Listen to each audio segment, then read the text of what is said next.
Hi, I'm Bobby Kaminsky from Illinois Valley Cellular. I'm here with Bob Hauge from our data side. We're going to talk to you today about the Axesstel MV440. This is Illinois Valley Cellular's 3G home solution for broadband internet. So Bob, our Axesstel MV440, what makes it different from an Aircard? Because I understand that a lot of people are buying Aircards and use them in their house, and the experience is not that good quality because they're having issues with disconnecting and slow speeds. What makes the MV440 the right solution for a homeowner that wants broadband internet in their house? Well, the Aircards work very fine out in the field for a single solution for like a laptop or something like that. But when you get into the home units, you really need something like this to really take care of the entire home. The two antennas on the outside, they're 8-inch antennas that bring the signal in from the cell phone towers, which gives it much stronger signal strength, which in turn makes the whole system work better, faster downloads. The two antennas in the center here, they have Wi-Fi ability, do the entire house for laptops, Wii's, PS3s. And how many Wi-Fi devices It typically? goes up to 30 devices. And are those devices, is this an open network or is this a closed network? It's a closed network. Okay. It works well. It's got encryption that comes already built into the unit from the factory. That's specific to this unit only.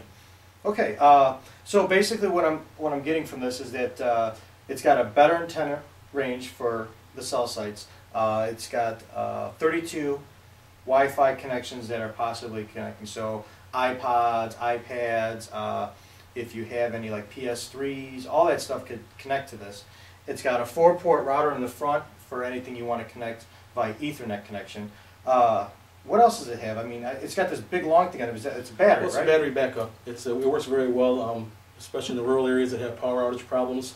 It lasts for 3 to 5 hours once it's fully charged. If the power does go out, you still have access to the internet. So if you have the laptop, you can get on and check with the weather service station, the sheriff's department, to see what's really going on. That's right. So if you lose power and if you have a cable connection or a DSL connection, unless you have a UPS backup, you're kind of in deep water. Right, you said you have no connection. No connection. This will stay on. Okay, so let's go through some of the lights on the front of this thing. I know there's a Power Signal Connect 1X/eVDO Ethernet and Wi-Fi. Let's go through these different lights, what they mean, and if they turn different colors. I mean, I know they turn green must be good, and then sure. Red must be it's not good. Not good, and then amber. Right. So the power light will go first. The power light is blinking right now, and it's green. It means it's charging the battery. Okay. Once fully charged, it'll stay green and it won't blink any longer. If you unplug the unit, it'll keep working and it will stay on charge for a while. And as the battery starts to diminish, it'll go from green, of course, down to orange, and then it'll drop down to red, and then the battery will completely shut off. Okay.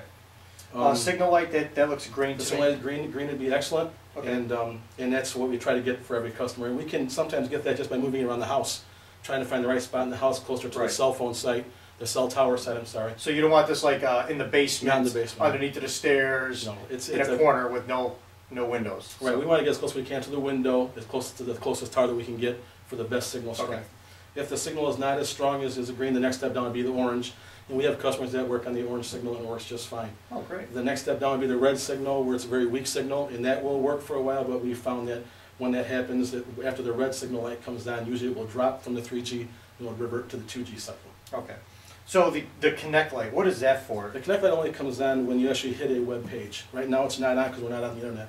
But if somebody were to get on the site now or get on the internet now, if they clicked onto Yahoo or Google or whatever it would be, as soon as they click on the website, the Connect light will come on. Okay.